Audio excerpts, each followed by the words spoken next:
राधे राधे महाराज जी। महाराज जी, मान सम्मान विलासिता यश इज्जत ये सब चाहिए महाराज जी परिवार में। तो भजन करो, भजन से प्राप्त हो जाएगा। भजन करो। देखो, यदि आप वास्तविक सुख चाहती हो तो भगवान से जुड़ना पड़ेगा। हमारा प्रारब्ध इतना बलवान नहीं कि बराबर हमको सुख दे सके। जैसे दिन है तो रात अवश्य आएगी, तो सुख है तो दुख अवश्य आएगा। अगर दुख को जड़ से मिटाना है तो भगवान की भक्ति करनी पड़ेगी।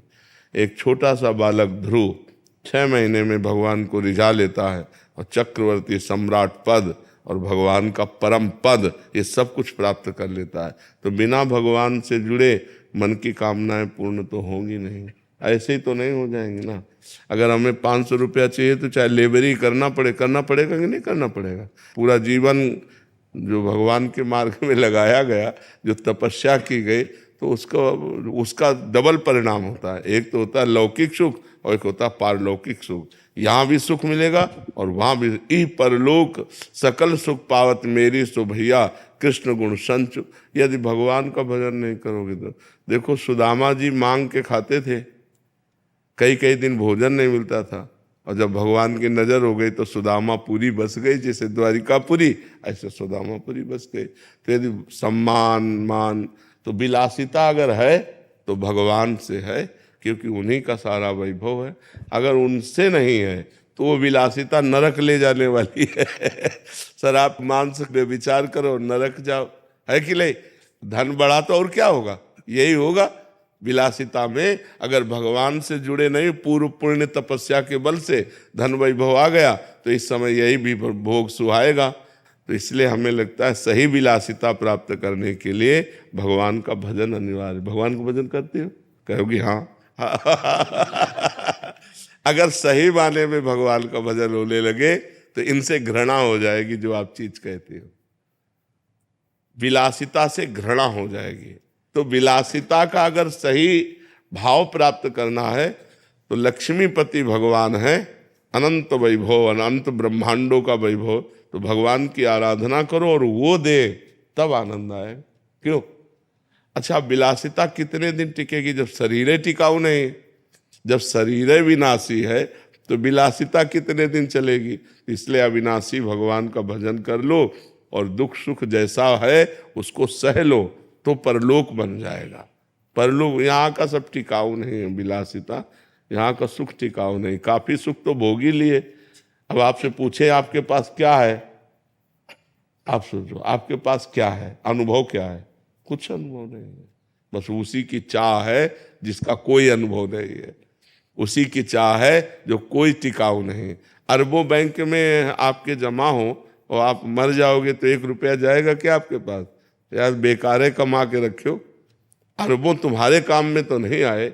इतना व्यवहार, इतना पद प्रतिष्ठा, यदि परलोक के लिए तुमने भजन नहीं किया तो यहाँ से जब जाओगे तो न तुम्हारी पढ़ाई जाएगी, न तुम्हारी प्रतिष्ठा जाएगी, न तुम्हारी गाड़ी जाएगी, न तुम्हारे मित्र जाएंगे, न तुम्हारा बैंक बैलेंस जाएगा। अब अगला जन्म पता नहीं इसकी कौन सा जन्म हो। इसलिए हमको चाहिए कि मनुष्य जीवन में ऐसे आचरण करें कि पाप ना हो, और ऐसे आचरण करें कि हमें भगवान की प्रसन्नता मिल जाए, हमारा अगला जन्म ठीक बन जाए। तो खूब नाम जप करो, सत्संग सुनो, शास्त्रों का स्वाध्याय करो और पवित्र आचरण करो। मांस मदिरा व्यभिचार गंदी बातें इनसे बचो तो सब मंगल हो जाएगा, तभी सब मंगल हो जाएगा। डॉक्टर शिल्पा जी। महाराज जी, आपके चरणों में कोटि कोटि प्रणाम। महाराज जी, क्या हमारे जीवन में जो भी सब होता है वो पूर्व कर्मों के फल से प्रारब्ध द्वारा निर्धारित होता है? हाँ, सुख दुख, उन्नति अवनति, जय पराजय, ये प्रारब्ध के अनुसार है। लेकिन क्रियमाण के द्वारा हम प्रारब्ध को रौंद सकते हैं। क्रियमाण माने होता है नया कर्म, और नया कर्म भगवत भक्ति, भगवत अनुष्ठान, शास्त्रों का स्वाध्याय, परोपकार, तीर्थों का अवगाहन, इन पवित्र कार्यों के द्वारा हम आती हुई असफलता को बदल सकते हैं सफलता में। नहीं तो जितना भी दुख सुख है वो प्रारब्ध के अधीन, पूर्व जन्म का किया हुआ कर्म ही जो शुभ और अशुभ कर्म है वो हमारे निर्माण का हेतु हुआ इस शरीर के। तो जब तक ये शरीर नष्ट नहीं हो जाएगा तब तक दोनों अपना प्रभाव दिखाते रहेंगे, समय समय पर सुख और दुख, पाप का फल दुख और पुण्य का फल सुख। अगर हम नया कर्म अनुष्ठान करें, मनुष्य जन्म नया कर्म करने का अधिकार रखता है और कोई योनि में नए कर्म करने का अधिकार नहीं है। तो अगर हम नया कर्म करें, जैसे देवी जी का अनुष्ठान करें, दुर्गा सप्तशती, भगवान शंकर जी का अनुष्ठान करें, भगवान हरि का अनुष्ठान करें, गोपाल शास्त्र नाम, विष्णु शास्त्र नाम और यजुर्वेद के द्वारा मंत्रों का अनुष्ठान, तो इसके द्वारा हम अनुष्ठानों के द्वारा अपने प्रारब्ध को बदल सकते हैं। अब आजकल कोई भक्ति या अनुष्ठान में लग नहीं रहा, केवल आधुनिकता ही आधुनिकता, तो पूर्व कर्म के अनुसार सफलता या असफलता प्राप्त होती। तो सफलता प्राप्त हुई तो हर्षित हुआ, असफलता प्राप्त हुई तो शोकित हुआ, लेकिन उसकी सफलता ज़्यादा दिन टिकती नहीं है, क्योंकि नया कुछ है नहीं। तो पुराना जितना हिसाब है उतना वो भोग लेगा, और नए में जो कर्म कर रहा है उसमें पवित्रता कम होती है, अपवित्रता ज़्यादा होती है। मनमानी आचरण अपवित्र आचरण होते हैं, तो उसके द्वारा कोई लाभ मिलना नहीं, अब उसका अगला जन्म भी बिगड़ गया। तो इसलिए हमें लगता है मनुष्य जन्म में सुख और दुख को सहकर भगवत भक्ति का अनुष्ठान करते हुए हम पूर्व को भी गिरा सकते हैं और आगे का भी संभाल सकते हैं। तो आगे का संभालना और पूर्व का बिगाड़ना, जो पूर्व के गंदे आचरण किए हुए फल हमारे सामने आ रहे हैं, उनसे लड़ने की सामर्थ्य ये अध्यात्म के द्वारा ही प्राप्त होगी। तो अध्यात्म को स्वीकार करना चाहिए, नाम जप करना चाहिए, सत्संग सुनना चाहिए, शास्त्रों का स्वाध्याय करना चाहिए और गलत आचरणों से बचना चाहिए। ईश्वर चंद जी बिहार से। श्री हरिवंश महाराज जी, महाराज जी आपके चरणों में कोटि कोटि प्रणाम। महाराज जी आपके आशीर्वाद से नाम का महत्व समझने लगा हूँ, सुना या पढ़ा था पहले भी, पर समझा अभी हूँ आपकी कृपा से। महाराज जी प्रश्न है कि विचारधारा और जीवन शैली के इस परिपक्व स्तर में पहुंचकर ग्रस्त जीवन जीते हुए संसार रूपी तालाब के राग द्वेष लोभ मद मोह मत्सर रूपी जल से स्वयं को कैसे अछूता रखूं, जबकि अभी तक इसी में अटका डूबा हुआ हूँ। महाराज जी जब आपको ये ज्ञान है कि ये राग है, ये द्वेष है, ये छल है, ये कपट है, तो उसके त्याग की सामर्थ्य भी तो है ना। ज्ञान में सामर्थ्य भी होती है। जब हमको पता है कि राग है, इसमें बंद करके जन्म मृत्यु के चक्कर में फंसा जाता है, राग से ही द्वेष उत्पन्न होता है, तो हम भगवान नाम जप करते हुए राग द्वेष रहित क्यों नहीं होते? होना तो आपको ही पड़ेगा। हम इसे पकड़े, अब हमें कोई छुटावे? तो ये थोड़ी हमें पकड़े, हमने पकड़ा है। ऐसे ही राग हमने किया है, कोई हमसे राग कर रहा है क्या? हम राग किए हुए हैं, हम ही द्वेष कर रहे हैं, हम ही बंधे हुए हैं, और हम ही कह रहे हैं हम ही बंधे हुए हैं, कोई छुड़ा दे। एक संत ऐसे आम के पेड़ को कस के पकड़ लिया, एक राजा से कहा मुझे छुड़ा दो, आप बहुत बलशाली हो। तो हंसने लगे, महाराज आपने पकड़ा है, आप ही छोड़ो। तो बोले हाँ, इस माया को तू ही पकड़े, तेरे को ही छोड़ना पड़ेगा। कहीं माया नहीं पकड़े, कहाँ पकड़े हमें बता? ये माया रूपी शरीर है, इसी को मैं मान लिया, मैं मान लिया, इसी से राग द्वेष होने लगे। अगर हम प्रशांत आत्मा राग द्वेष रहित हो जाए तो अभी अंतःकरण शांत हो जाए। अंतःकरण में जो चिंता भय शोक है ना, प्रशांत आत्मा विगत भीर ब्रह्मचारी व्रति स्थित है, जो अपनी हर इंद्री को ब्रह्मचर्य से रखता है, राग द्वेष रहित अंतःकरण है, जो भय रहित है, वो परमात्मा को प्राप्त है। तो परमात्मा को यदि प्राप्त करना है तो नाम जपते हुए हमको राग द्वेष रहित होना, अपने हृदय को शांत रखना है। यहाँ सब इंद्रजाल है, माया का छल कपट चल रहा है। भगवान को देखो तो कहीं कुछ नहीं है, भगवान को नहीं देखा तो सब माया ही माया है। दो ही हैं, एक भगवान की माया। माया का त्रिगुण रूप है, सतोगुण रजोगुण तमोगुण, उसी का प्रभाव चलता रहता है। तो हमें चाहिए कि भगवान नाम जप के प्रभाव से हम राग द्वेष रहित स्वयं हो। सामने में जब हम भगवान देखकर बर्ताव करेंगे तो राग द्वेष नहीं होगा। अपने भगवान से हम द्वेष करेंगे क्या? और सामने भगवान है तो प्रेम होगा, राग नहीं होगा। राग बंधन कारक है, राग द्वंद्व के अंतर्गत आता है। राग का द्वंद्व द्वेष है। जैसे जय का पराजय है, मान का अपमान, तो राग का द्वेष है। तो राग द्वेष रहित, मान प्रतिष्ठा की भावना रहित जो हृदय होता है वो शांत होता है। जो भगवान से चित्त को जोड़े होता है वो भय रहित होता है। भय, मैं शरीर हूं, ये जितना भाव दृढ़ रहेगा उतना भय होता रहेगा। और भगवान मेरे हैं, ये भाव जितना दृढ़ होगा उतने निर्भय होते चले जाओगे। और हर इंद्री का ब्रह्मचर्य चाहिए, हर इंद्री का ब्रह्मचर्य, तब वो भगवान को प्राप्त होता है, तब उसे भगवदानंद की प्राप्ति होती है।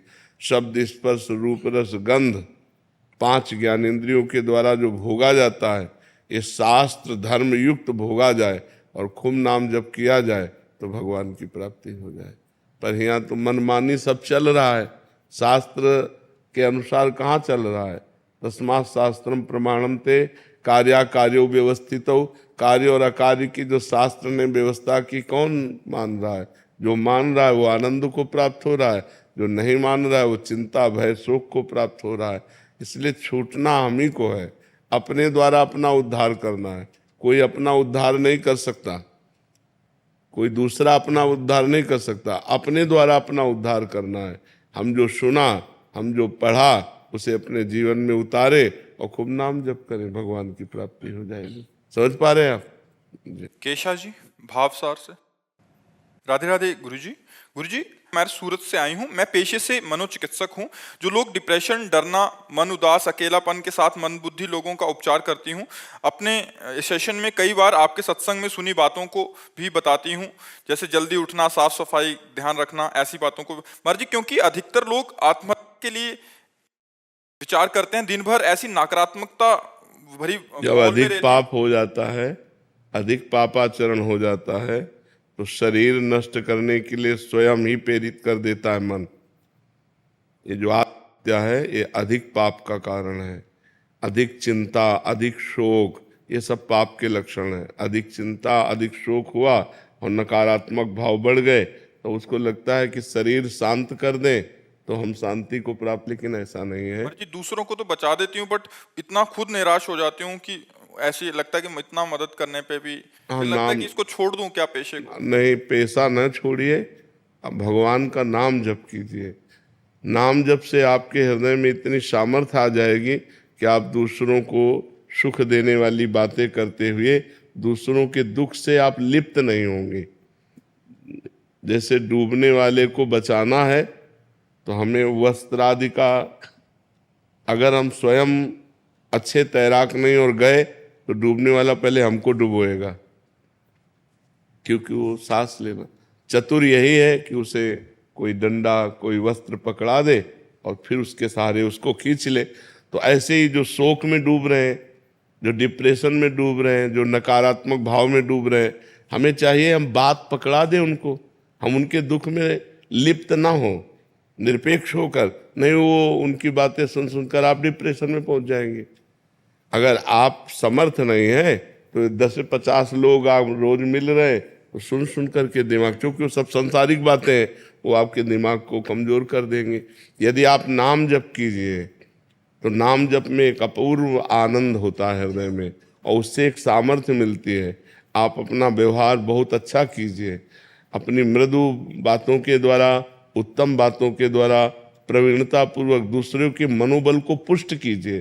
कुछ औषधियाँ भी दीजिए और कुछ वाणी के द्वारा भी उनको परिपक्व कीजिए, और आप नाम जप के द्वारा पुष्ट होइएगा, लिप्त नहीं होइएगा। अगर लिप्त होंगे तो फिर आप, जैसे अभी आप कहें तो आप लिप्त हो जाते हैं। लिप्त मत होइएगा, तटस्थ रहिएगा। वो उसके कर्म हैं बिगड़े हुए, आज हमारे पास आया है, हम सुधारने की चेष्टा करते हैं। वो प्रयास करे और भगवान कृपा करें तो ठीक हो जाएगा, नहीं ठीक होता तो भोगे अपने कर्मों का फल है।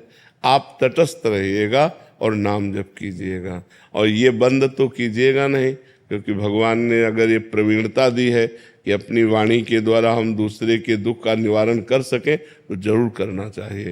ये परोपकार की भावना से भी होता है, अर्थ ही सब कुछ थोड़ी होता है। हाँ, दूसरा थोड़ी तुम्हारी बातें सुनकर साहस किया, जीने का साहस किया तो बहुत उत्तम बात है। वो जहाँ निगेटिव में जा रहा था उसे पॉजिटिव में लाइए तो बहुत उत्तम बात है। इसे छोड़ने की तो बात कीजिएगा मत, इसे और बढ़ाइएगा और आप बलवान बनिएगा। सत्संग सुनिए, नाम जप कीजिए तो आप आत्म बलवान हो जाएंगे। अध्यात्म बल से बलवान व्यक्ति सबके दुख को दूर करके स्वयं सुखी हो सकता है। और जी इनका एक शंका और थी कि नई नई शादी हुई है तो कह रहे थे कि बच्चे पे इसका प्रभाव तो नहीं पड़ेगा जो वार्तालाप हो रही है, या कुछ समय के लिए छोड़ दूं ऐसा? नहीं नहीं, परोपकार की भावना है ना, तो हम कह रहे हैं बच्चा भी इन्हीं के अगर मार्ग का अनुसरण करने वाला हो और परोपकारी हो तो वो कितने सैकड़ों हजारों लोगों के दुख को दूर करने वाला होगा। इससे नहीं, आप जो नाम जप करेंगे, आप जो आहार करेंगे, आप जो चिंतन करेंगे एकांत में, वो गर्भ पर प्रभाव पड़ता है। ऐसे बाहरी व्यवहार पर, नौकरी पेशा का गर्भ पर थोड़ी प्रभाव पड़ता है। गर्भ का स्वयं का जो गहरा चिंतन है वो प्रभाव डालता है। माता के उदर में जो बालक होता है, माता का जो गहरा चिंतन होता है उसका प्रभाव, उससे संस्कार बनते हैं। तो इसलिए आप नाम जप कीजिए, भगवत कथा सुनिए, सत्संग सुनिए और स्वयं भगवत परायण रहिए, तो फिर दूसरों के दुख का निवारण करते हुए आप और आपका परिवार सुखी रहेगा।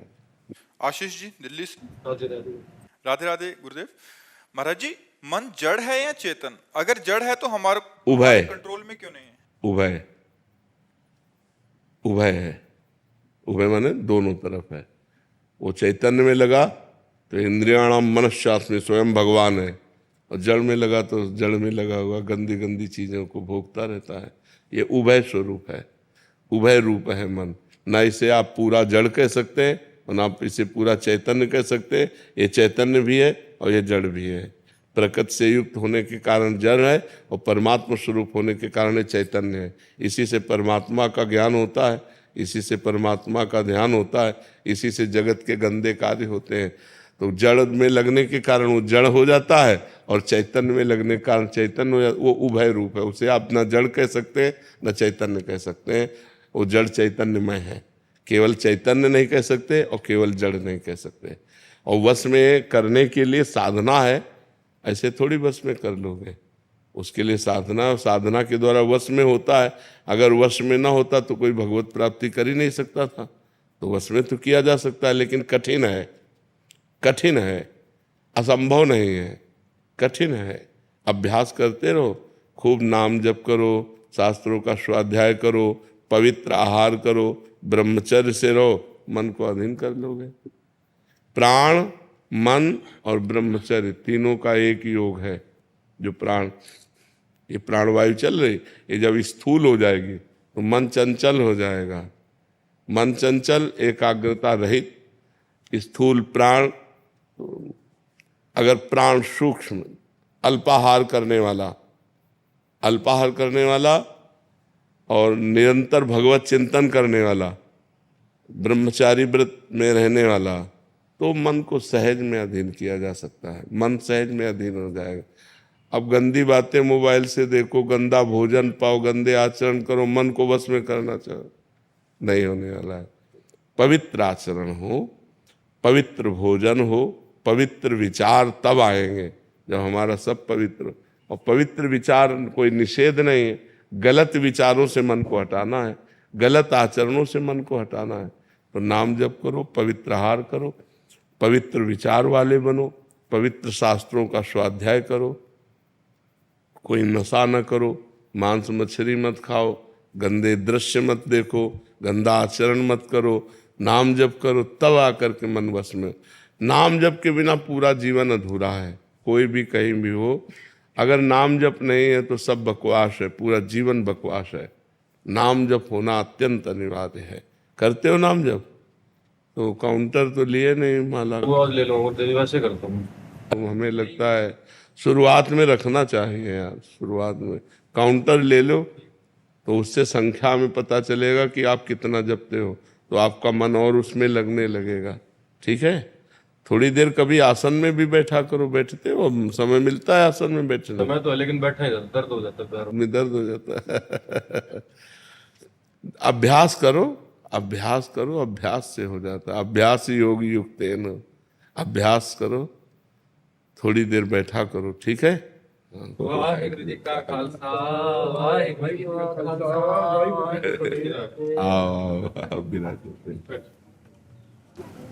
महाराज जी आपके लिए ये श्री गुरु अर्जन देव जी की वाणी है।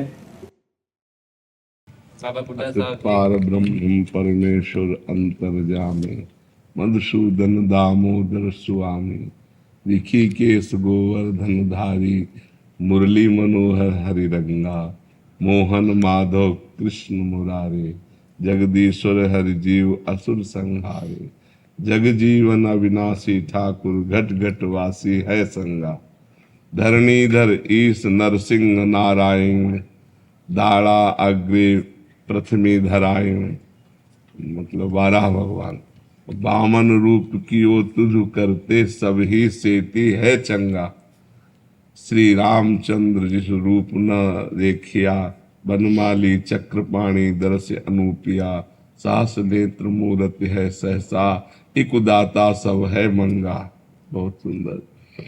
भगति वछल अनाथ नाथे, गोपीनाथ सगल है साथे, वासुदेव निरंजन दाते, बरन साको गुण अंगा, मुकुंद मनोहर लक्ष्मी नारायणी, द्रुपति लाज निवारण उदाहरण, कमलाकंत करहि कोतूहल, आनंद विनोदी निसंगा,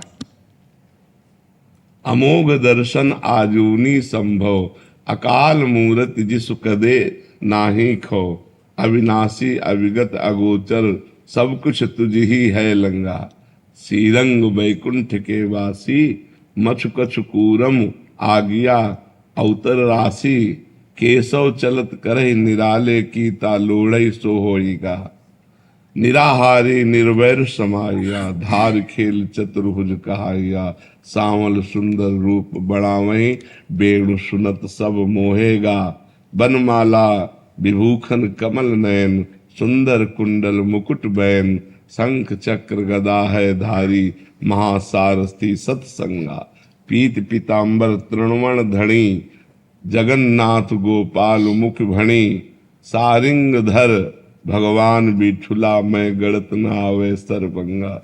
बहुत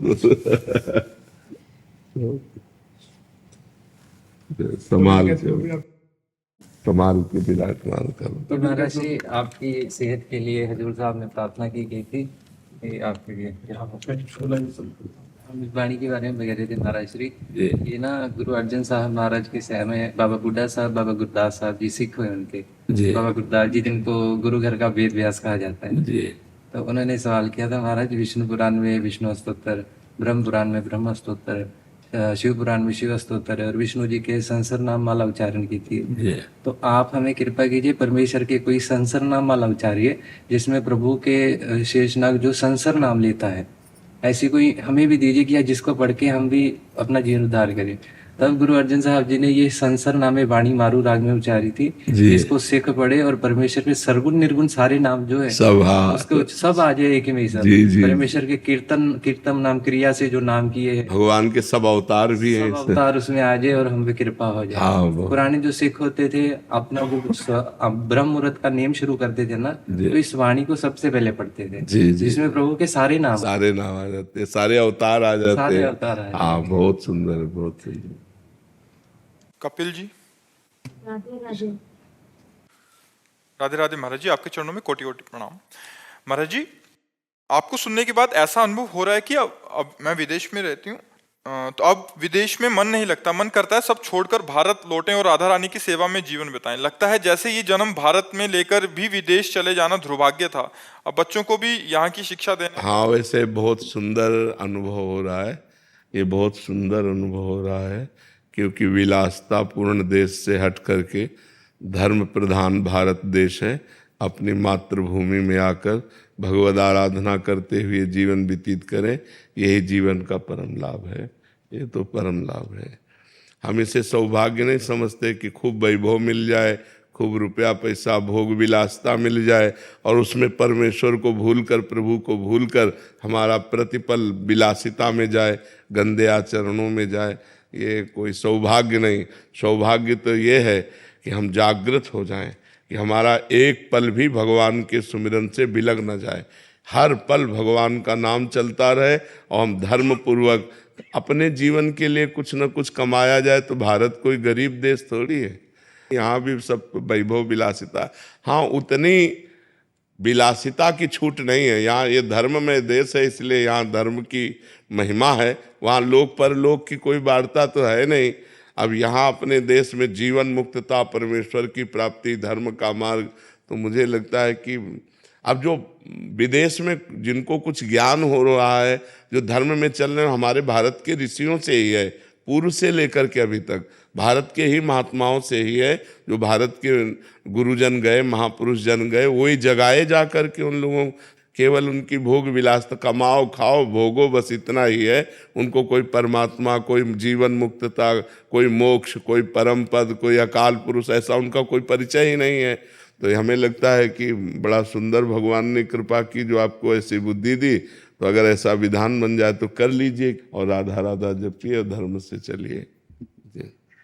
पूजा जी, इनका भी ये कह रहे हैं कि ये भी वृंदावन से बाहर ऑस्ट्रेलिया में रहते हैं, तो महाराज जी कोई ऐसा उपाय है अगर हम ऑस्ट्रेलिया में ही प्राण निकले तो वृंदावन प्राण छोड़ने का फल मिले? राधा राधा राधा राधा राधा हमारे लिए, हमारी बात में, जब तुम नाम जप करते हुए शरीर छोड़ोगी तो जिसका नाम जप कर रही हो वहीं आ जाओगी।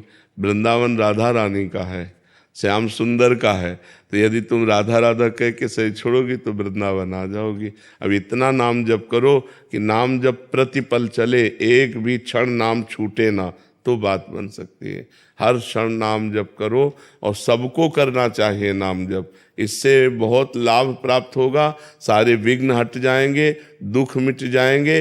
पर उतना नाम जप करो, प्रतिपल नाम जप करो। और नाम जप इसलिए प्रतिपल करो, पता नहीं कौन से पल में प्राण निकल जाए। तो राधा बोलकर हम अगर प्राण निकले तो हमारे राधा के पास पहुंच जाएंगे। जिसका चिंतन करते हुए हम जैसे वाहे गुरु कह के प्राण छोड़ो तो वाहे गुरु को प्राप्त हो जाओगे, राम राम कह के शरीर छोड़ो तो राम जी को प्राप्त हो जाओगे। तो इसलिए राधा राधा कह के शरीर छोड़ने की भावना करो। भूपेंद्र जी, महाराज जी राधे राधे। महाराज जी कृपया हमें सच्चे गुरु की पहचान बताएं। और क्योंकि जहां भी सोचते हैं वहां फिर कुछ दिन बाद कमियां नजर आने लग जाती हैं, तो फिर महाराज जी ऐसे में कैसे गुरु धारण करें? हम तो कहते सच्चे गुरु तो भगवान है। भगवान से प्रार्थना करो कि वो ही मिला देंगे। विद्यार्थी कभी टीचर की योग्यता को नहीं जान सकता। आप संतों की बाह्य बातें देख करके संतों के अंदर की स्थिति को नहीं जान सकती। बाह्य बातें संतों की नहीं होती हैं, संसार की होती हैं। तो इस संसार संसारिकता देता है, लेकिन साधु की साधुता को कैसे पहचाना जाए? जब तक स्वयं साधु नहीं होगा तब तक साधु को पहचान नहीं सकता। बाहरी बातों से पहचाना नहीं जा सकता। मान लो कपड़ा फटे पुराने पहने और उसकी स्थिति भगवान में नहीं है, और एक है कि राजा बाबू बना बैठा है लेकिन स्थिति भगवान में है, कैसे पहचानोगे? संतों को पहचानना बड़ा कठिन है। इसलिए भगवान से प्रार्थना करो, जगत गुरु से, कि वो संतों की पहचान बता दे, वो ऐसे संत से मिला दे जिससे तुम्हारा काम बन जाए। तो भगवान से विनय करो, हमें तो यही लगता है। बाहरी पहचान संतों की सहज में इतनी है कि जिनके पास बैठने से हमारा हृदय शीतल हो जाए, जिनकी वाणी सुनने से हमारे संशय नष्ट हो जाएं, जिनके बताए हुए मार्ग में चलने से भगवान मिल जाएं, वही संत हैं। पर हमें चलना पड़ेगा तब समझ में आएगा। पर कुछ संतों के ऐसी बाहरी लीलाएं होती जिससे पहचाना नहीं जा सकता। वो जानबूझ करके ऐसी लीलाएं करते हैं जिससे संसारी दूर हाँ, तो इसलिए हमें लगता है कि प्रभु से प्रार्थना करो कि वो सच्चे संत से मिला दे। नहीं ऐसे कैसे पता चलेगा कि कौन सच्चा है कौन कच्चा है? क्योंकि आप संत तो हो नहीं। आप संत हो तो आप संत को पहचान सकते हो।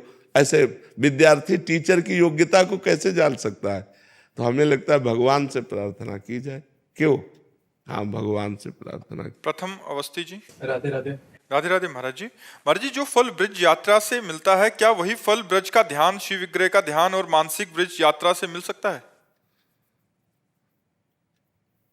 बात तो जब जैसे हम आपसे कहा कि वृंदावन की परिक्रमा दो, तो वृंदावन की परिक्रमा देने में आपको शारीरिक कष्ट मिलेगा, नहीं मिलेगा? शारीरिक कष्ट मिलेगा। और 2.5 घंटे वृंदावन की परिक्रमा लगाने में नाम जप होगा। ये तो कहा जाता है कि तुम्हारा मन लग जाए, लेकिन हमें बताओ 5 मिनट में तुम मानसिक परिक्रमा लगा लिए तो 2.5 घंटे जो नाम जप हुआ वो 5 मिनट में थोड़ी हो गया।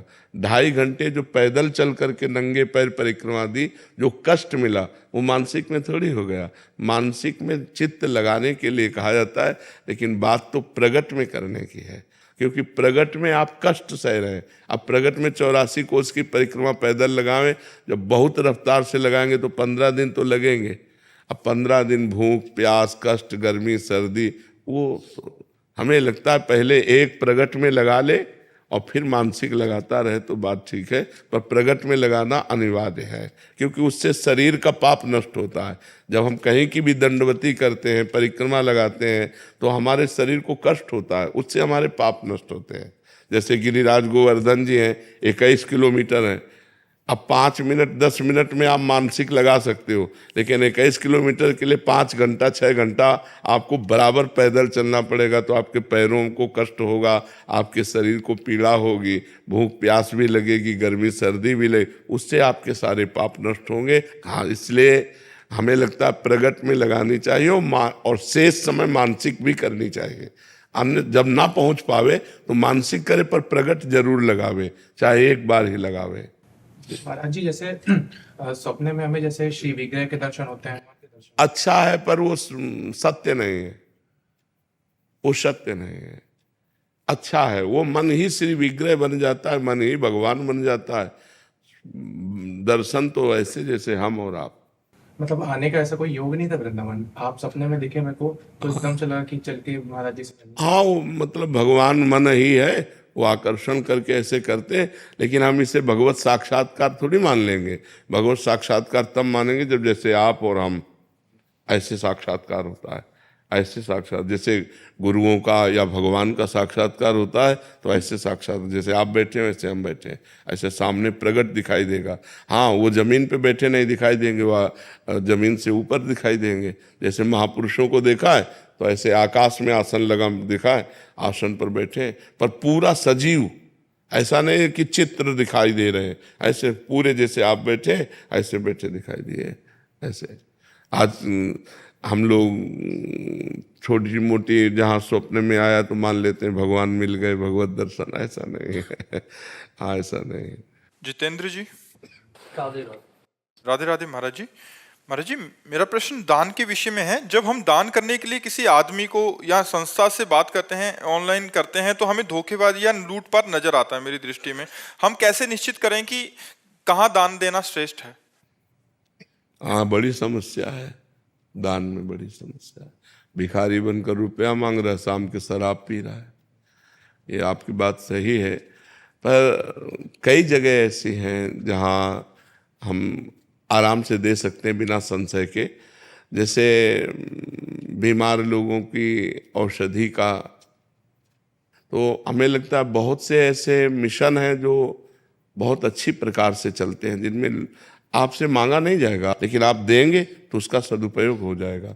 तो बहुत से ऐसे मिशन हैं, बहुत से ऐसी जगह हैं जहाँ धार्मिक कृत्य किए जाते हैं, पर प्रायः धर्म की आड़ में अपनी वासनाओं का पोषण होता है। ये निर्णय करना बड़ा कठिन है कि हम कहाँ धन अपना दे दें। तो हम धन भगवान को दें, जिसको भी दान करें तो तुदीयम वस्तु गोविंदम तुभ्यमेव समर्पय, हम उसे व्यक्ति ही मत माने। जब हम किसी मिशन के किसी व्यक्ति को दें तो व्यक्ति न माने, हे भगवान आपके द्वारा दिया हुआ धन ये मैं आपको दे रहा हूँ, अब आप जानो, आपका कार्य जाने। अगर वो गलत जगह लगाएगा तो वो नरक जाएगा, आपका मंगल हो जाएगा। तो दियम वस्तु गोविंदम तुभ्यमेव समर्पय। नहीं तो ऐसे तो सब जगह संशय हो जाएगा, नहीं हो जाएगा, क्योंकि जब हम अपनी संशय की दृष्टि से देखेंगे तो फिर हर जगह संशय हो जाएगा। और अगर हम सद्भावना से देखेंगे तो मुझे लगता है फिर ठीक रहेगा। तो हम सद्भावना से देखें, जहाँ हमें कोई ऐसा मिशन, जहाँ ऐसा कोई हमें NGO आदि दिखाई दे कि जिनमें बड़े बूढ़ों की सेवा हो रही, गरीबों की सेवा हो रही, बीमारों की सेवा हो रही, वहाँ ये भगवान ये आपका धन आपको देता हूँ, इस भावना से दे दो, तो आपका भगवान के पास जाएगा, भगवान से बढ़कर कोई अधिकारी तो है नहीं, और वो जो कुछ करेगा वो भोगेगा। आपने तो कल्याण के लिए दिया, मंगल के लिए दिया। जी राधे राधे महाराज जी। महाराज जी, नाम जप अभी कर रहा हूँ, परंतु करते करते 1-2 महीने में हस्तमैथुन भी हो जाता है, और महाराज जी कसम भी खाता हूँ, संकल्प लेता हूँ, पर इस मन को नहीं रोक पा रहा महाराज जी। कठिन है। बाहर निकलना चाहता हूँ। हाँ कठिन है। दंड बैठक मारते हो, शरीर को थकाओ, सुबह 2-3 किलोमीटर दौड़ो और आधा घंटा दंड बैठक मारो, और जब ये हस्त मैथुन करने का मन करे तो उस समय भगवान की तरफ चित्त को ले जाओ, हस्त मैथुन से चित्त को हटाओ। हे भगवान कृपा करो, मुझे बल दो, तो वही कृपा करेंगे। नहीं तो ये आदत ऐसी है बच्चा कि लोग कई बार दिन में करके अपने को नष्ट कर देते हैं। तो अभी तो मतलब बुद्धि काम कर रही है आपकी कि आप सभा में इस बात को कह के और आप इससे निकलना चाहते हैं। तो जिस समय मन हस्त मैथुन के लिए कहे उस समय भगवान से प्रार्थना करो, जोर जोर से भगवान को पुकारो, कृष्ण कृष्ण कृष्ण, राम राम राम, राधा राधा राधा, हे प्रभु मुझे बचाओ। और उस समय टहलने निकलो, बाहर निकल जाओ, एकांत में न रहो, जैसे बाथरूम में है या कमरे में, उस समय तुरंत बाहर निकल जाओ, मन के खिलाफ चलो और उस स्थान को छुओ मत, तो बच जाओगे। नहीं तो कसम वसम खाने से नहीं रुकता है। इसको उस समय मत दो, एकांत समय मत दो, तुरंत उठो, तुरंत भाग पड़ो, बाहर मैदान में आ जाओ, किसी के संग आ जाओ, सत्संग सुनने लगो मोबाइल से, तभी बच सकते हो। और दंड बैठक मारो, आधा घंटा दंड बैठक मारो, 2-3 किलोमीटर सुबह दौड़ लगाओ, शरीर को थोड़ा दौड़ाओगे ना तो ब्रह्मचर्य पुष्ट होगा, तो फिर बात बनेगी। तो इसको हटाओ, ठीक है। जब ऐसा हो तब ऐसी प्रक्रिया करो, और नाम जप तो और बढ़ाओ, नाम जप, और शरीर को सेवा में लगाओ। माता पिता परिवार के जन है, पैर छूते हो, बड़े बुजुर्गों के पैर छूते हो है? हाँ, रोज पैर छुओ, उनके आशीर्वाद से और उन्नति होती है। अपने माता पिता को भगवान मानकर उनकी सेवा करने से बहुत लाभ प्राप्त होता है, ठीक है। हर्ष पराशर जी, पुष्कर राज से। राधे राधे बोलिए। महाराज जी, मैं पुष्कर राज से आया हूँ। महाराज जी, आप कह रहे हैं महाराज जी कि भगवान ने सारे युग मतलब अगर समाप्ति करने तो बनाए क्यों, खेल क्यों रचा ऐसा, मतलब अगर भगवान ने क्यों रचा, ये नहीं, ये प्रश्न नहीं किया जा सकता। इसका उत्तर भगवान देंगे। हम तो उनके भक्त हैं, हम तो उनके दास हैं। भगवान से प्रश्न करो कि आपने क्यों रचा। गुरुजी, जब मृत्यु ही मतलब सब कुछ अंत करना है भगवान को, अंत नहीं का, किसी का अंत नहीं है, खेल है, परिवर्तन है। आप बताओ अंत क्या है। जैसे सभी लोग बोलते हैं कि अपना कलयुग का अंत हो जाएगा, सृष्टि का विनाश हो जाएगा, सब कुछ हो जाएगा। हमारी बात सुनो, 3 लीलाएं हैं भगवान की, वो हर क्षण होती रहती है। ये सेकंड है, इस सेकंड में लाखों लोग पैदा हो गए, लाखों लोग मर गए, लाखों लोग आनंदित हैं, लाखों लोग दुखी हैं। पूरी सृष्टि में भगवान ने 3 लीलाएं की, ब्रह्मा रूप से सृजन करना, विष्णु रूप से पालन करना और शिव रूप से संहार करना। वही भगवान ब्रह्मा है, वही भगवान हरि है, वही भगवान हर है, कोई अंतर तो नहीं। और वही चराचर जीव बने हुए हैं, कोई और थोड़ी है। वो अपने आप से अपने आप का सृजन करते हैं, अपने आप से अपने आप का पालन करते हैं और अपने आप से अपने आप का संहार कर देते हैं। आपको इसलिए प्रश्न उठा कि आप देहाभिमानी जीव हो। आप इस समय देह भाव से बोल रहे हो, देह भाव से बोल रहे हो, क्योंकि देह भाव ही है। अभी परमात्मा भाव में तो आए नहीं हो, इसलिए आपको बड़ा भयावह लग रहा है। भगवान ने ऐसा किया क्यों, भगवान ने ऐसा रचा ही क्यों, जब विनाश ही करना था तो रचना क्यों था। नहीं, उनका खेल है। जैसे बच्चे जो है ना घरौंदा बनाते हैं, बिगाड़ देते हैं, उनसे पूछो क्यों, ऐसा क्यों किया, तो उनका खेल है। उनके पास क्यों का उत्तर थोड़ी। गाँव में जैसे बैलगाड़ी जा रही तो बच्चे बैठ गए और आधा किलोमीटर दूर गए, फिर उतर के वहां से पैदल आ रहे उनसे पूछो क्यों, तो उनके पास उत्तर है क्या, खेल है उनका। ऐसे ही भगवान का एक माया में ये खेल है। एको हम बहुत श्यामा, एको हम, मैं एक बहुत रूपों में हो जाऊं। तो वही भगवान बहुत रूपों में होकर अपने आप से अपने आप का पालन करते हैं, अपने आप से अपने आप का संहार करते हैं। कोई दूसरा हो तो उनको दर्द की बात आवे, वो अपने आप में खेल रहे हैं। आग भी वही है, मृत्यु भी है, सब कुछ हरण करने वालों में मृत्यु मैं हूं। तो कोई दूसरा हो तब हो ना, अपने आप से अपने आप को खेल। जादूगर अपने आप को काटता है, अपने आप को दुनिया का दिखाता है नाना प्रकार के, उसको कोई ना आश्चर्य होता, ना कोई दुख होता, ना कोई सुख होता है। ऐसे ही भगवान को ना कोई आश्चर्य, ना कोई दुख है, न सुख। अनंत ब्रह्मांड एक संकल्प में अपने आप में रच दिए, आप ही बन गए, आप ही पालन कर रहे हैं अपना, और आप ही अपना विनाश कर रहे हैं। तो उसमें परेशानी क्या है? परेशानी हमारी है जो हम आपको भूल गए हैं। आप कौन है? तो आप शरीर को लेकर के बोलेंगे मैं अमुक हूं, मेरा नाम यह है, वो नहीं है। तो इस ढांचे का परिचय दे रहे हैं आप अपना परिचय बताइए, तो आप अपने को जान पाए कि आप कौन है। जब अपने को जान पाओगे तो आप ही हैं उत्तर देने वाले, आप ही फंस गए हैं। अगर आप इससे मुक्त हो जाओ तो कहा गया ब्रह्मविद ब्रह्मवि भवति, जो ब्रह्म को जान लेता है वो ब्रह्म में हो जाए। जानत तुम्हें हो जाए। क्यों तुम्हें हो जाए? क्योंकि वही है ही है, एक हम बहुत श्यामा, वही परमात्मा है। फिर कोई प्रश्न नहीं। और विनाश किसी का नहीं होता, रूप परिवर्तन होता है। जैसे शरीर जला दिया गया तो अग्नि तत्व में, वायु तत्व वायु तत्व में, जल तत्व जल में, पृथ्वी तत्व, आकाश तत्व में। जीवात्मा अविनाशी है, वो अपने कर्मानुसार मन को लेकर दूसरे शरीर में चला गया। मृत्यु किसकी? किसी की नहीं। जब विनाश पूरा होता है तो पूरी सृष्टि 100 वर्ष सूखा पड़ता है, भयंकर, फिर 100 वर्ष अग्नि, फिर भयंकर जल, 100 वर्ष तक जल। फिर इसके बाद जब प्रबल ताप बढ़ी, कोई सृष्टि में नहीं रहेगा, तो जल तत्व वायु तत्व में, वायु तत्व अग्नि तत्व में, आकाश तत्व में, ऐसे क्रम से होते हुए आकाश तत्व महातत्व में, महातत्व अहंकार में, ऐसे मूल प्रकृति तक पहुंचकर मूल प्रकृति ब्रह्म में कुछ नहीं नष्ट हुआ, सब अपने अपने स्वरूप में आते हुए चले गए। फिर जब सृष्टि हुई तो ब्रह्म से मूल प्रकृति से त्रिगुणात्मिका प्रकृति, त्रिगुणात्मिका प्रकृति से महातत्व से अहंकार से पूरी सृष्टि। वही फैल गया, वही समिट जाता है। समिट जाना विनाश है, फैल जाना सृष्टि है, और जितने दिन फैल के खेलते हैं वही जीवन है। इसीलिए तो जब ज्ञान हो जाता है तो पूरी सृष्टि से राग खत्म हो जाता है। कुछ नहीं, कोई 10-20 नहीं है, यहाँ एक ही है, एक ही परमात्मा का सारा खेल चल रहा है। वही आप भी हैं, लेकिन आप अपने को जान पा रहे हैं।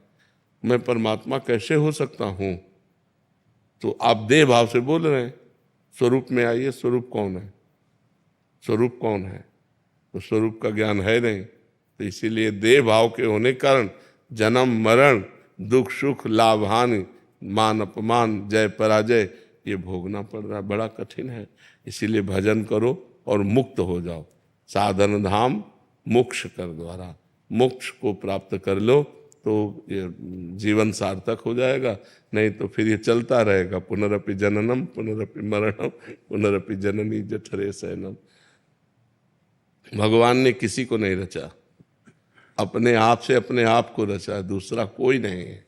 आप देखो ये क्या है? पंचभूतों से बना हुआ शरीर है ना। पंचभूत कौन है? ये परमात्मा स्वरूप है, परिवर्तनशील है। और एक परमात्मा स्वरूप भगवान की 2 प्रकृति है, एक परा एक अपरा। जो शरीर है ये भगवान की एक प्रकृति है, जो स्वरूप है वो आप है।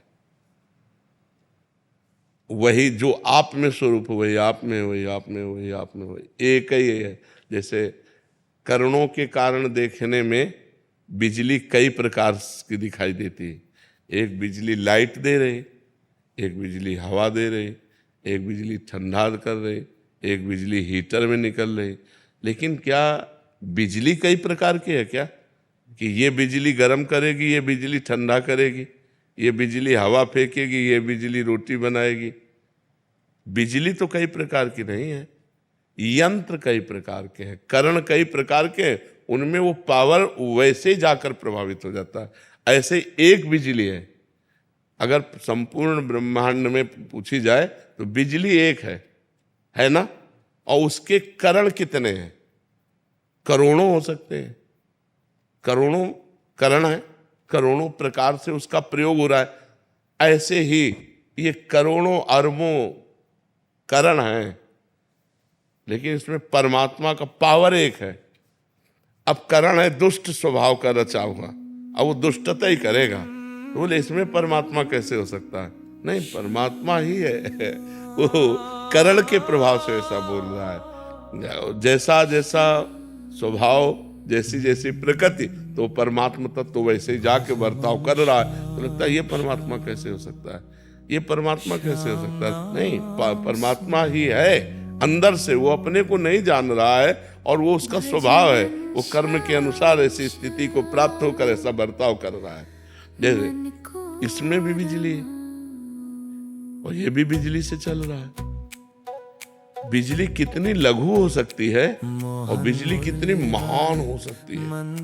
बड़े बड़े मशीनें चल रही फैक्ट्रियों में, नहीं चल रहे, बड़े बड़े कार्य उससे हो रहे, तो एक छोटा सा पंखा भी उसी से चल रहा है, छोटा सा माइक भी चल रहा है, तो एक चींटी से लेकर ब्रह्मा तक सब उसी परमात्मा से संचालित है। वही परमात्मा है, दूसरा नहीं उसमें। और हम लोग द्वैत में ही फंसे हुए, दूसरा है, ये सब दूसरे हैं। हमारा परिवार, हमारा घर, मैं, शरीर, इसी अज्ञान की निवृत्ति के लिए अध्यात्म है। जब अध्यात्म, तो एक स्वप्न चल रहा है। जैसे स्वप्न में आपने देखा, बहुत सी सामान देखा, बहुत से व्यक्ति देखे, अच्छा बुरा स्वप्न देखा, क्या कुछ होता है क्या? तो ये कब पता चलता है? स्वप्न देखने के समय पता चलता है क्या? हाँ, जब हम जगते हैं तब हमको पता चलता है कि वो झूठा था, उसमें कुछ भी सत्य नहीं था, उसमें कोई नहीं था, एक मन ही हमारा केवल सब कुछ रचे हुए था। ऐसे ही जब हम ज्ञान में जागते हैं तो कुछ नहीं है, एक परमात्मा ही परमात्मा है। वासुदेवा सर्वमिति सा महात्मा सुदुर्लभा, बहूनाम जन्म नावन्ते ज्ञानवान माम प्रपद्यते, वासुदेवा सर्वमित सा महात्मा सुदुर्लभा। बहुत जन्मों की साधना के बाद जब ये ज्ञान प्राप्त होता है कि एकमात्र भगवान वासुदेव ही विराजमान है, दूसरा कोई नहीं। सब वासुदेव, सर्वम खलमिदम ब्रह्म, सब ब्रह्म। अब कहाँ परेशानी? वो अपने आप में अपना सृजन कर रहा है, पालन कर रहा है, विनाश कर रहा है, ये स्वप्न है। उमा कहूँ मैं अनुभव अपना, सत हरि भजन जगत सब। तो स्वप्ने में हम सब कुछ देख रहे हैं। ये एक जागृत अवस्था जो हम मान रहे हैं, ये मोह की है। स्वप्न में अपने को सोया हुआ मानते हैं क्या? उसमें जागते हुए तो होते हैं, लेकिन क्या जागते हैं क्या? ऐसे ही मोह निशा सब सो अनिहारा, मोह निद्रा, अज्ञान में हम इस समय हैं। और जिस समय ज्ञान प्राप्त होगा, असली में जागना ज्ञान में होगा, तब आप देखना, जब ज्ञान प्रकट हो जाता है, एकमात्र भगवान ही भगवान है, कुछ नहीं, न कोई हानि है, न लाभ है, न जय है, न पराजय है, न उन्नति है, न अवनति है, न जन्म है, न मरण है। कि ये सब स्वप्न जैसा चल रहा है, भयावह स्वप्न चल रहा है। इसीलिए कहा जाता है साधना करो और जग जाओ। जग गए तो जे ही जाने जग जाए हेराई, जागे जथा स्वप्न भ्रम जाए। जिस परमात्म तत्व को जानने के बाद ये संसार नहीं रहता, ये परमात्म स्वरूप हो जाता है, सब भय भ्रम खत्म हो जाता है। समझ पा रहे बच्चा? आजकल घर घर बच्चे लोग हैं, 30 साल 32 साल 35 साल के लड़के लड़कियां शादी विवाह इतनी प्रार्थनाएं कर रहे हैं उनके लिए। तो और क्या साधन करें कि उनके, अगर उनके माता पिता आध्यात्मिक नहीं हैं और उनको बाल्यावस्था से आध्यात्मिक की शिक्षा नहीं दी गई, तो हमारी प्रार्थना कम काम करेगी, क्योंकि उनके अंदर आसुरी भाव प्रवृत्त हो चुका है। जो आसुरी भाव में प्रवृत्त हो चुके हैं, उनको प्रगट में सत्संग की आवश्यकता है। हमारी प्रार्थना तब काम करेगी जब प्रगट में उनको हम क्लास लें कि आप व्यसन छोड़िए। ये जो नए बच्चों में गर्लफ्रेंड बॉयफ्रेंड का बहुत गंदा व्यवहार होने लगा है, हम कह रहे फ्रेंड बनना बुरा नहीं है, लेकिन फ्रेंड बनकर कुमार्गामी व्यभिचारी बनना बुरा है। तो आज जो हमारे नए बच्चे हैं वो फ्रेंड बनना ही इसीलिए स्वीकार करते हैं कि वो गंदे मार्ग का अनुसरण करें। अगर ये बच्चे ब्रह्मचर्य को धारण करें, गंदे व्यभिचार को त्यागें और व्यसन को त्यागें, थोड़ा अध्यात्म को समझें, तो आधुनिक पढ़ाई के साथ साथ अध्यात्म उनको उन्नति में अब वो पढ़ लिख करके बच्चे व्यसन करने लगते हैं, अपने माता पिता को ही प्रताड़ित करने लगते हैं और ऐसी स्थितियां आ जाती हैं कि एक दूसरे को ब्लैकमेल करने लगते हैं, डिप्रेशन में पहुंच जाते हैं, आत्महत्या करते हैं या हिंसा में उतर जाते हैं। ये बहुत जोर से फैल रहा है। कई ऐसे बच्चे आते हैं जो हस्तमैथुन के शिकार होकर अपने आप को नष्ट करना चाहते हैं। कई ऐसी समस्याएं बच्चों में प्रकट हो रही। तो व्यसन और व्यभिचार रहित जब नए बच्चे होंगे तो हमारा राष्ट्र का भविष्य अच्छा रहेगा, क्योंकि यही हमारे राष्ट्र के भविष्य हैं। जो नवीन बच्चे हैं यही तो हमारे राष्ट्र के भविष्य हैं। अगर यही व्यभिचारी बन गए, यही व्यसनी बन गए, तो फिर हमारे राष्ट्र का क्या होगा। तो हमें लगता है कि हम सबको मिल करके इस नवीन पीढ़ी को सुधार में लाया जाए, जिससे व्यभिचार और व्यसन मुक्त हों। ऐसे ऐसे गंदे व्यसनों में पड़ गए कि अपने माता पिता से पैसे मांगते हैं, अगर वो नहीं देते तो उन पर प्रहार करते हैं। यहाँ तक कि ऐसी भी रिपोर्ट आती है कि वो हत्या कर देते हैं। तो कितना निकृष्ट आधुनिक पढ़ाई पढ़ते हुए भी उनके अंदर, यद्यपि विद्या विनयम ददाति, जो विद्वान है, विद्या संपन्न है, वो विनय से युक्त होता है। लेकिन आज की पढ़ाई तो उद्दंडता से युक्त कर रही, अपनी मम्मी की बात न मानना, पापा की बात न मानना, मनमानी आचरण करना। तो बिना अध्यात्म के हमें लगता है कि इनका सुधार होना संभव है। तो यदि समाज को अध्यात्म की शुद्ध बात दी जाए, देखो स्वार्थ की गंध होगी तो प्रभाव नहीं पड़ेगा। जैसे रुपया पैसा लेकर के प्रवचन करना, उससे प्रभावित नहीं किया जा सकता, समाज को परिवर्तित नहीं किया जा सकता। अगर हम निस्वार्थ भाव से उनके कल्याण के लिए बोलेंगे तो उनका जरूर कल्याण होगा, जरूर उनका कल्याण होगा। तो ऐसे किया जाए तो मंगल। राधा राधा राधा राधा राधा राधा राधा राधा राधा